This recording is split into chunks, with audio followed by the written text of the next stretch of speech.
pronto vieron los dedos de una mano humana que escribía sobre la pared blanqueada del palacio del rey cerca del candelabro. El propio rey vio la mano mientras escribía y el rostro se le puso pálido del susto. Le temblaron las rodillas a causa del miedo y se le aflojaron las piernas. El rey llamó a gritos que trajeran a los brujos, a los astrólogos y a los adivinos para que se presentaran ante él.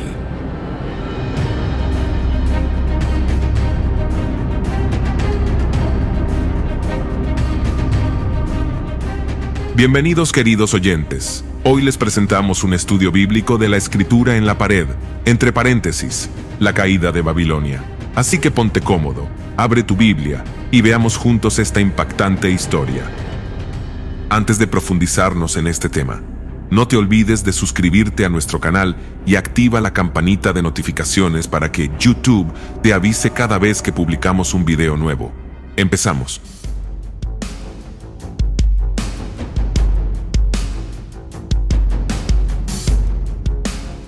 El Imperio Neobabilónico fue un periodo de la historia de Mesopotamia que comenzó en el año 612 a.C. y terminó en el año 539 a.C.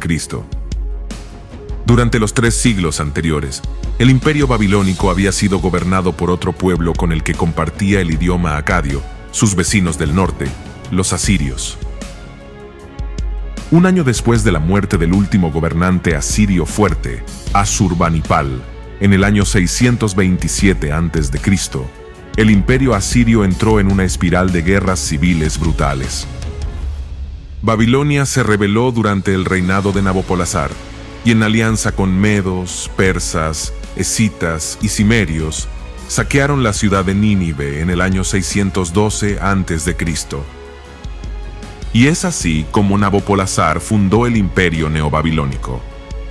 Nabopolassar fue un rey constructor, cuyos proyectos tras su muerte fueron completados por su hijo Nabucodonosor II, bajo cuyo reinado el imperio neobabilónico conoció su máximo esplendor.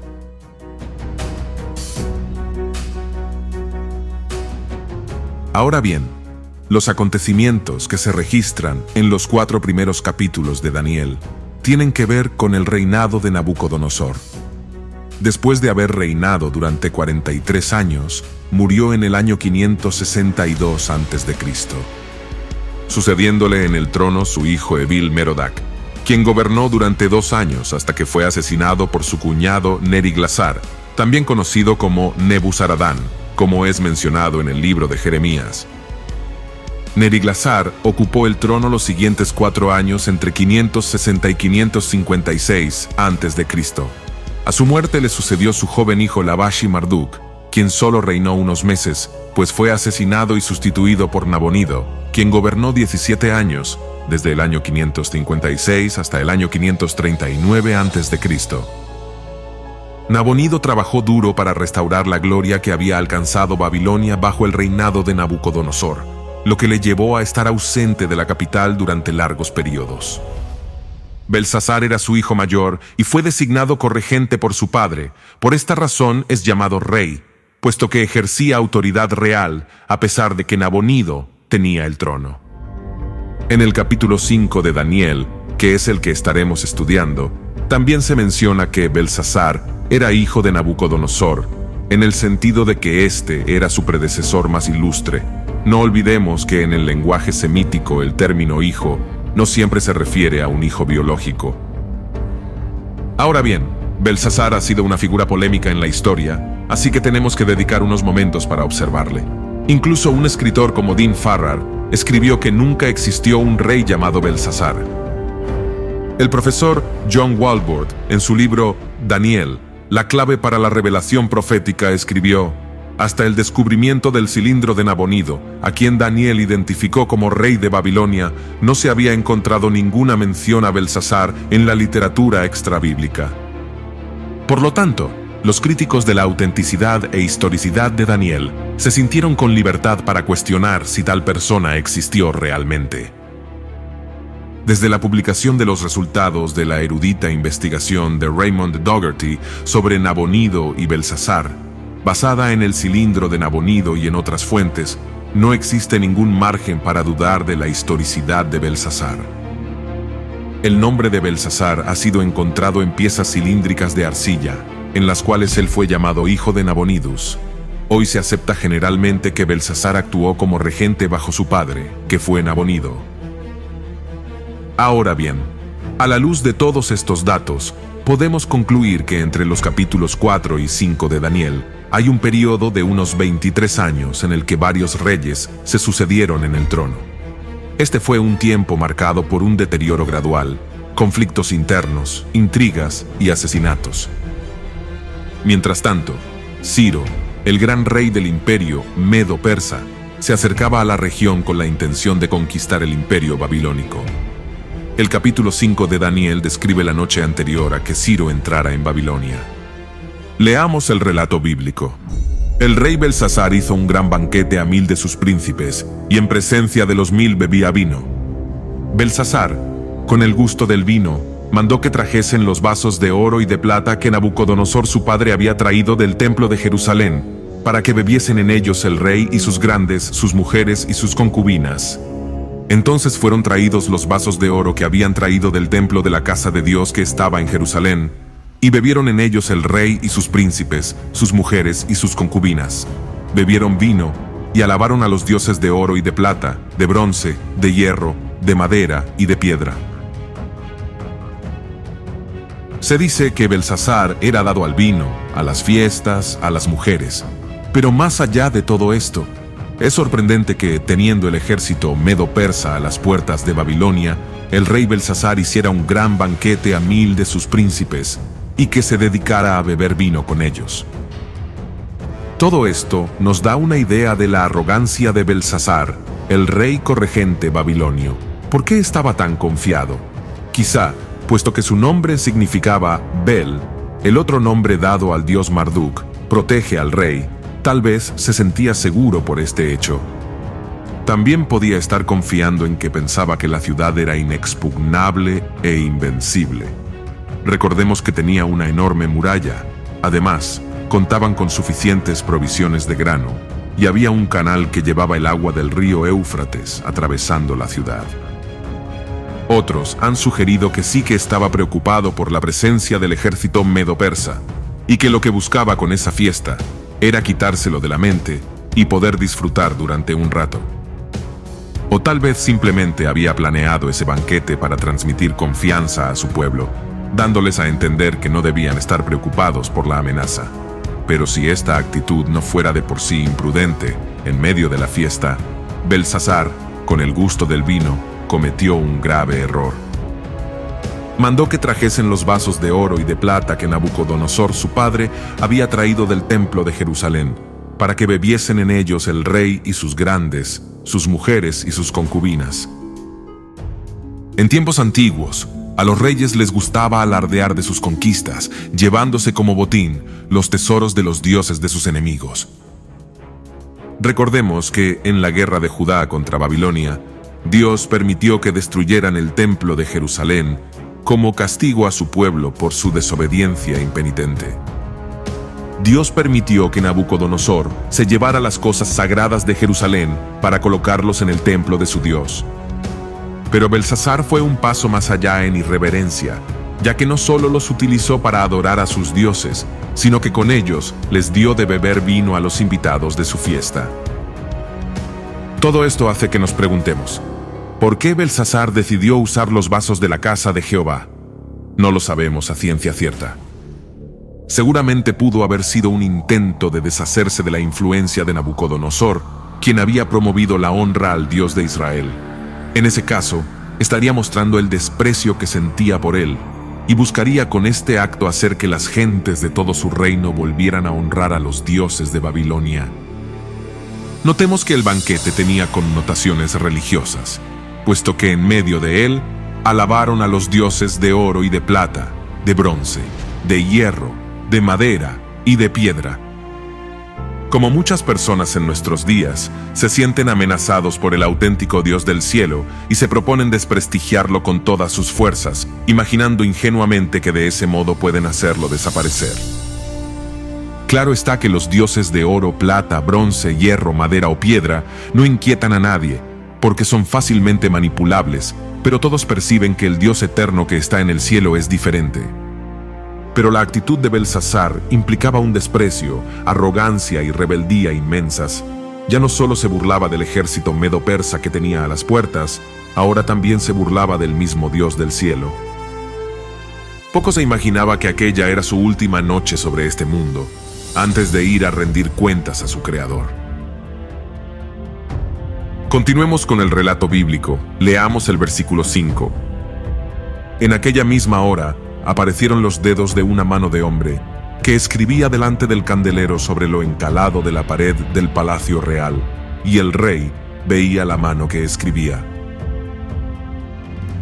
Dios no permitió que ese rey profano y arrogante se burlara de las cosas sagradas. Por lo tanto, el Señor le mandó una señal en público. Estimados oyentes, Dios puede y a veces se comunica al hombre de formas que no esperamos y de maneras muy sorprendentes. Aquí, como vemos, una mano apareció misteriosamente y escribió en una pared. De repente, el alboroto de los comensales se convirtió en un silencio lleno de temor. Cerca del candelero que iluminaba el salón de banquetes, aparecieron los dedos de una mano de hombre que escribía sobre la pared. Algunos han sugerido que este candelero podía ser uno de los que había en el templo que construyó Salomón y que podía haber sido llevado junto con los vasos de oro. Es imposible saberlo, pero en todo caso, lo que aquella mano escribió lo hizo en un lugar visible, donde era visto fácilmente por todos. Continuemos con el relato bíblico. Entonces el rey palideció, y sus pensamientos lo turbaron, y se debilitaron sus lomos, y sus rodillas daban la una contra la otra. El rey gritó en alta voz que hiciesen venir magos, caldeos y adivinos, y dijo el rey a los sabios de Babilonia: cualquiera que lea esta escritura y me muestre su interpretación, será vestido de púrpura, y un collar de oro llevará en su cuello, y será el tercer señor en el reino. Entonces fueron introducidos todos los sabios del rey, pero no pudieron leer la escritura ni mostrar al rey su interpretación. Entonces el rey Belsasar se turbó sobremanera y palideció, y sus príncipes estaban perplejos. Los cobardes reaccionan mal cuando se les confronta, y esa fue la reacción del prepotente Belsasar. Al ver la mano escribiendo, el rey se llenó de miedo. Tal vez sabía que el Dios de Israel había llegado a ponerlo en su lugar, tal como lo había hecho con su abuelo, Nabucodonosor. Podemos imaginarnos el cambio que se produjo en aquella sala. Unos momentos antes todos bebían y reían enloquecidos, ahora están llenos de temor. El mismo rey se levantó de su asiento para ver bien lo que estaba sucediendo, y se asustó tanto que se debilitaron sus lomos y sus rodillas daban la una contra la otra. Estaba aterrado y no podía sostenerse de pie. Sus mujeres y concubinas, sus príncipes y sus grandes, ven como ese hombre, que tan solo unos momentos antes se levantaba orgulloso ante el Dios del cielo, está ahora muerto de miedo. Y en realidad solo había visto su mano. ¿Qué sería cuando tuviera que comparecer ante su mismo trono en el cielo? ¿Dónde quedaría su orgullo? Y el de todos aquellos que hoy tienen la misma actitud frente a Dios. Amigo oyente, el hombre no es nada delante de Dios, y es muy sorprendente que hoy en día algunas personas se comparan y se creen igual que Dios. También hay algunos pastores que en su afán de motivar a sus oyentes, dicen que ellos, al ser hijos de Jehová, son Jehová Junior. Esto es algo inconcebible, que nos muestra la extrema arrogancia del corazón del hombre. Ahora bien, Dios no manda juicio sin advertencia, y eso es lo que el rey recibió. Un mensaje de advertencia del Dios de Israel, a vista de todos los invitados en el palacio real. Todos los que estaban en la fiesta de Belsasar vieron la escritura en la pared. El problema es que nadie entendía el mensaje, y para interpretarlo, del mismo modo que había hecho Nabucodonosor, también Belsasar mandó a llamar a los magos, caldeos, sabios y adivinos de Babilonia, prometiéndoles que si lograban interpretar el significado de aquel extraño fenómeno, los recompensaría generosamente. El que lo consiguiera sería nombrado el tercer señor del reino, porque como ya hemos señalado anteriormente, Nabonido era el rey y su hijo Belsasar el corregente. Por lo tanto, Belsasar gobernaba en segundo lugar en el reino. Él no podía dar el segundo lugar en el reino debido a que él era el segundo en el reino en ese momento. Lo mejor que tenía para ofrecer era el tercer lugar. También sería vestido de púrpura, algo que le distinguiría como miembro de la nobleza, y llevaría un collar de oro en su cuello, una especie de condecoración por haber prestado un importante servicio al rey. Pero como vemos una vez más, los sabios de Babilonia no pudieron interpretar el mensaje enviado por Jehová, Dios de Israel. Esto solo sirvió para que el terror de todos los presentes aumentara. Todos estaban perplejos y llenos de una gran confusión. Ya era hora de que hubieran aprendido que las respuestas que el hombre busca acerca de Dios y las cuestiones vitales que le preocupan no las pueden dar los sabios de este mundo. Se necesita el Espíritu de Dios. Él es el único que las puede revelar de forma fiable. Tal como dice el apóstol Pablo. Pero el hombre natural no percibe las cosas que son del Espíritu de Dios, porque para él son locura, y no las puede entender, porque se han de discernir espiritualmente. Continuemos con el relato bíblico. La reina, por las palabras del rey y de sus príncipes, entró a la sala del banquete y dijo: «Rey, vive para siempre. No te turben tus pensamientos, ni palidezca tu rostro. En tu reino hay un hombre en el cual mora el espíritu de los dioses santos, y en los días de tu padre se halló en él luz e inteligencia y sabiduría, como sabiduría de los dioses, al que el rey Nabucodonosor tu padre, oh rey, constituyó jefe sobre todos los magos, astrólogos, caldeos y adivinos, por cuanto fue hallado en él mayor espíritu y ciencia y entendimiento, para interpretar sueños y descifrar enigmas y resolver dudas. Esto es en Daniel, al cual el rey puso por nombre Beltsasar. Llámese pues ahora a Daniel, y él te dará la interpretación». Esta reina, o reina madre, es difícil de identificar con certeza. Probablemente era la madre de Beltsasar, la hija de Nabucodonosor. Fue ella quien recordó que Daniel fue el único capaz de interpretar los sueños y visiones de Nabucodonosor, y ella sugirió llamar a Daniel. En este momento habían pasado casi 70 años desde que Daniel y sus compañeros habían sido llevados cautivos a Babilonia. Para ese entonces tendría aproximadamente entre 80 y 85 años. Él era el único que podía interpretar el mensaje de Jehová, pues en él estaba el Espíritu de Dios. En los primeros capítulos del libro, vemos que Daniel estuvo muy presente en la vida de Nabucodonosor.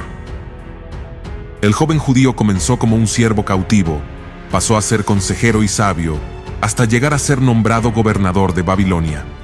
Pero cuando llegamos a la historia de Beltsasar, él está ausente en la corte y da la impresión que el rey se había olvidado de Daniel. La razón del retiro de Daniel parece ir más allá que la cuestión de su edad.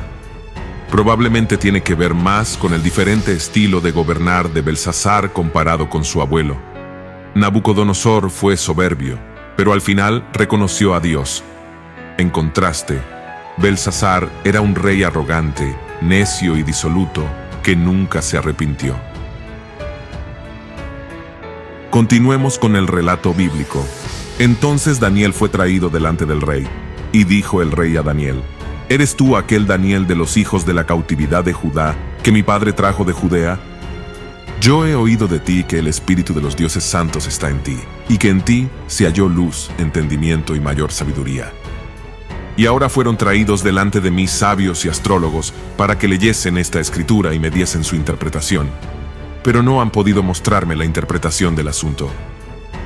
Yo, pues, he oído de ti que puedes dar interpretaciones y resolver dificultades. Si ahora puedes leer esta escritura y darme su interpretación, serás vestido de púrpura, y un collar de oro llevarás en tu cuello, y serás el tercer señor en el reino. Es interesante que Beltsasar comenzó recordando a Daniel su condición como cautivo. Conociendo la arrogancia de ese rey, no es difícil imaginar que su intención fue humillar a Daniel. De algún modo busca recordar a Daniel delante de todos que pertenecía a un pueblo conquistado por Babilonia, pero al mismo tiempo es probable que también estuviera sorprendido y que hasta tuviera cierto temor, puesto que era al Dios de Judá, al que él acababa de menospreciar profanando los vasos de oro del templo. Al fin y al cabo, tanto aquellos elementos del templo de Jehová como el mismo Daniel habían llegado a Babilonia en el mismo tiempo y de la misma forma.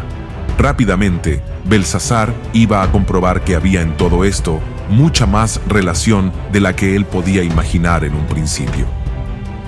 Luego el rey repitió a Daniel lo que había escuchado de parte de la reina y le ofreció las mismas recompensas generosas que antes había prometido a los sabios si lograba leer e interpretar la extraña escritura de la pared. Continuemos con el relato bíblico. Entonces Daniel respondió y dijo delante del rey: «Tus dones sean para ti, y da tus recompensas a otros. Leeré la escritura al rey, y le daré la interpretación. El Altísimo Dios, oh rey, dio a Nabucodonosor tu padre el reino y la grandeza, la gloria y la majestad. Y por la grandeza que le dio, todos los pueblos, naciones y lenguas temblaban y temían delante de él. A quien quería mataba, y a quien quería daba vida. Engrandecía a quien quería, y a quien quería humillaba. Mas cuando su corazón se ensoberbeció, y su espíritu se endureció en su orgullo, fue depuesto del trono de su reino, y despojado de su gloria. Y fue echado de entre los hijos de los hombres, y su mente se hizo semejante a la de las bestias, y con los asnos monteses fue su morada. Hierba le hicieron comer como a buey, y su cuerpo fue mojado con el rocío del cielo, hasta que reconoció que el Altísimo Dios tiene dominio sobre el reino de los hombres, y que pone sobre él al que le place». A pesar de su avanzada edad, Daniel seguía siendo fiel a Dios, y conservaba intactas sus dotes espirituales, mostrando la misma dignidad y valentía que le habían caracterizado en su juventud. Daniel rechazó con cierta dureza la oferta del rey, porque sabía que el reino babilónico había llegado a su fin. «Tus dones sean para ti, y da tus recompensas a otros». Este monarca, como todos, estaría acostumbrado a recibir adulación y a comprar los favores de los demás, pero el siervo de Dios no se iba a prestar a eso. Su largo ministerio se había caracterizado por la fidelidad y dedicación a Dios, así como por el desinterés hacia las cosas materiales. Así que prestaría este servicio al rey como siempre lo había hecho, no por las ganancias personales que esperaba obtener a cambio, sino como un servicio al Dios Altísimo que le había enviado. Lo interesante es que, antes de dar la interpretación de la Escritura, Daniel aprovechó que tenía la atención del rey para hablarle sobre el Dios de Israel, quien estaba poniendo a prueba al rey, tal como lo hizo con Nabucodonosor. Por eso, Daniel le recordó lo que vivió su antepasado. El ejemplo de Nabucodonosor tenía el peso suficiente como para servir de escarmiento a cualquier persona que tuviera temor de Dios. Lamentablemente, hay personas que no aprenden de las lecciones ajenas, y Belsasar parecía ser una de estas personas no sabias. Continuemos leyendo el relato bíblico. «Y tú, su hijo Belsasar, no has humillado tu corazón sabiendo todo esto, sino que contra el Señor del cielo te has ensoberbecido, e hiciste traer delante de ti los vasos de su casa, y tú y tus grandes, tus mujeres y tus concubinas, bebisteis vino en ellos. Además de esto, diste alabanza a dioses de plata y oro, de bronce, de hierro, de madera y de piedra, que ni ven, ni oyen, ni saben, y al Dios en cuya mano está tu vida, y cuyos son todos tus caminos, nunca honraste. Entonces de su presencia fue enviada la mano que trazó esta escritura». Aunque corría riesgo su vida, Daniel fue directo y sincero con Belsasar, porque sabía que probablemente esa era la última oportunidad que el rey tendría para arrepentirse.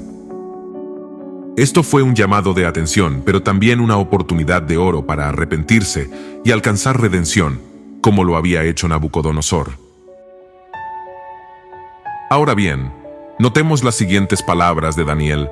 «Diste alabanza a dioses de plata y oro, de bronce, de hierro, de madera y de piedra, que ni ven, ni oyen, ni saben, y al Dios en cuya mano está tu vida, y cuyos son todos tus caminos, nunca honraste».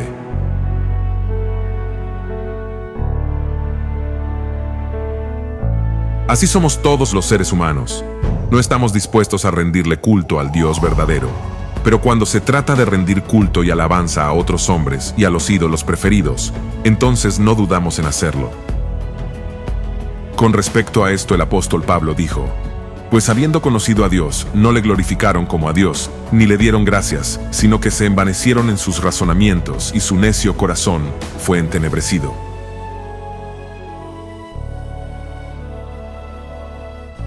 Profesando ser sabios, se hicieron necios, y cambiaron la gloria del Dios incorruptible en semejanza de imagen de hombre corruptible, de aves, de cuadrúpedos y de reptiles. Por lo cual también Dios los entregó a la inmundicia, en las concupiscencias de sus corazones, de modo que deshonraron entre sí sus propios cuerpos, ya que cambiaron la verdad de Dios por la mentira, honrando y dando culto a las criaturas antes que al Creador, el cual es bendito por los siglos. Amén.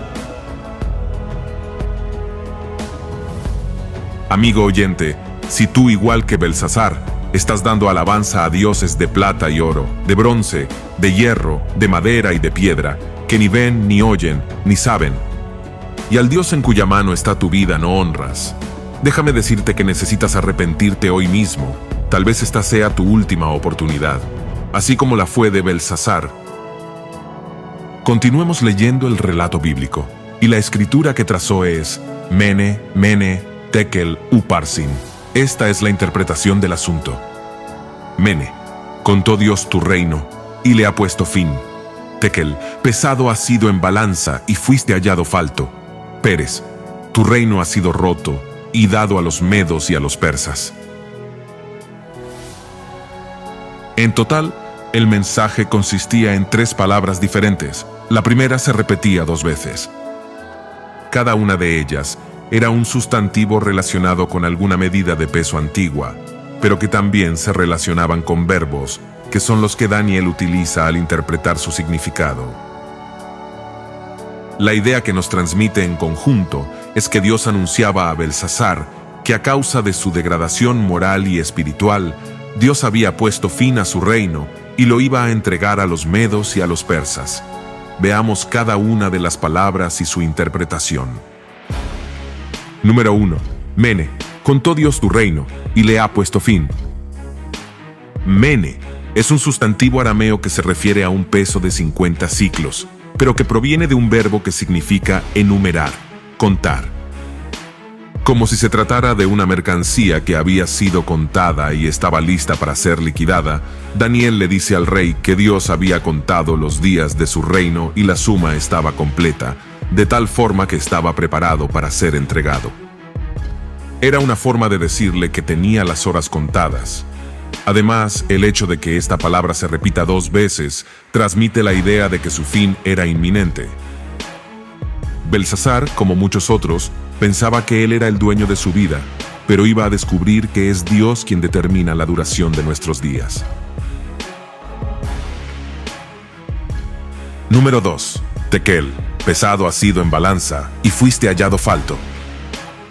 Tekel es un sustantivo que se refiere a un peso de un ciclo, entre paréntesis, 13 gramos, pero que proviene de un verbo que significa pesar. En la interpretación de Daniel, Belsasar había sido puesto en balanza y hallado deficiente según el sistema de medidas de Dios. En otras palabras, Belsasar era un fraude. Esto nos recuerda que Dios mide la calidad moral y espiritual de cada hombre de acuerdo con los requisitos de su justicia. Tal como dice en el primer libro de Samuel capítulo 2, versículo 3. Porque el Dios de todo saber es Jehová, y a él toca el pesar las acciones. No es difícil entender por qué Dios encontró insuficiente a Belsasar. Él había profanado los utensilios de la casa de Dios, participó en actos de idolatría y tampoco honró a Dios, sino que se ensoberbeció contra él. Número 3. Peres, tu reino ha sido roto y dado a los medos y a los persas. Uparsin es otro sustantivo que designa media mina, 25 ciclos, y proviene de un verbo que significaba romper en 2 o dividir. Cuando Daniel interpretó la tercera palabra, cambió el plural parsin. La U de Uparsin significa y, al singular Peres, de cuya raíz proviene el nombre de Persia. Lo que se le estaba anunciando es que su reino pasaría en su totalidad a las manos de la alianza medo-persa. Quizás los sabios de Babilonia sí que habían podido identificar las palabras, pero no pudieron interpretarlas correctamente porque no sabían qué era lo que había sido contado, pesado y dividido. Ahora tanto ellos como el rey Belsasar entendieron su significado. Al oír este mensaje, Belsasar tuvo la última oportunidad de arrepentirse y humillar su corazón ante el Dios Todopoderoso, pero no lo hizo. Todavía seguía creyendo que tenía el poder completo y mandó a proclamar que Daniel sería reconocido como el tercero de poder en el reino. La falta de arrepentimiento de Belsasar selló su destino.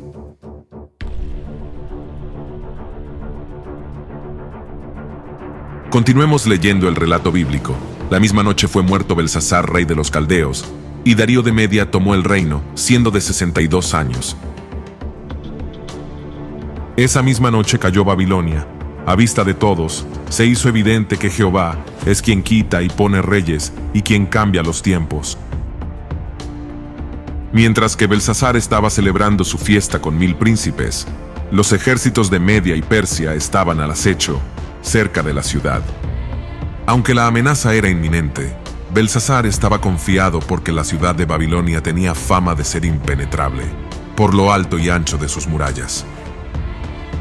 Por lo demás, se calculaba que la ciudad podía aguantar un sitio militar hasta por 20 años, ya que el río Éufrates lo atravesaba, y esto implicaba que ellos contaban con una provisión continua de agua y fuente de alimento. Lo que no sospechaba Belsasar es que Dios fue favorable a los medo-persas y les dio astucia para idear la forma de cómo invadir Babilonia, tomándolos por sorpresa.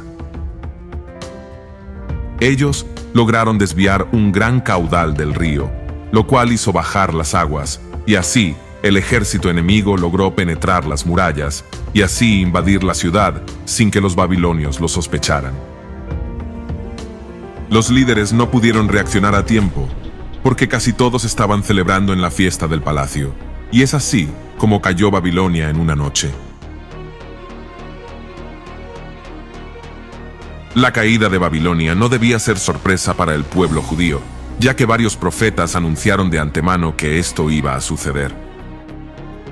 El profeta Isaías, aproximadamente 200 años antes, dijo que el río Éufrates se secaría y permitiría el paso al ejército de Ciro. Leamos Isaías capítulo 44, versículos 27 y 28. Que dice a las profundidades: secaos, y tus ríos haré secar, que dice de Ciro: es mi pastor, y cumplirá todo lo que yo quiero. Al decir a Jerusalén: serás edificada, y al templo serás fundado. La palabra profética de Dios se cumplió. En el año 539, cuando los judíos estaban a punto de terminar sus 70 años de exilio, la inexpugnable ciudad de Babilonia fue conquistada. Con el tiempo, la ciudad quedó convertida en un montón de ruinas, exactamente como estaba profetizado. Ningún ser humano podía predecir algo semejante. La acción de profetizar o predecir hechos futuros distingue al autor de la Biblia, el Dios verdadero, Jehová. Y por otro lado, amigo oyente, así como sucedió con Belsasar, que tuvo una oportunidad para arrepentirse pero no lo hizo, y al final murió esa misma noche. Así también hay una última noche para cada uno de nosotros y para cada cosa en la tierra. Hay una línea invisible que no podemos cruzar sin sufrir las consecuencias. El juicio vendrá una vez para la sociedad entera. Cuando el número acumulado de pecados llegue a cierta cantidad, Dios dirá: es suficiente. Pero antes de que esto suceda, ven al Señor Jesucristo. Los glamorosos placeres del pecado no valen la pena. ¿Por qué cometer el mismo error trágico de Belsasar? No te demores, amigo oyente. Entrega tu vida a Jesús el día de hoy. Si usted desea aceptar el regalo de Jesús, ser un hijo de Dios y ser salvo, haga esta oración juntamente conmigo en este momento. Señor Jesús, te necesito. Gracias por morir en la cruz para pagar por mis pecados. Te pido perdón por mis pecados y te recibo como mi Señor y Salvador. Gracias por darme el regalo de vida eterna. Deseo cambiar y vivir una nueva vida contigo como mi Señor y Salvador. Gracias, Jesús. Amén. Si usted hizo esta oración para recibir a Jesucristo como su Salvador, ¡felicidades! Bienvenido a la familia en Cristo Jesús.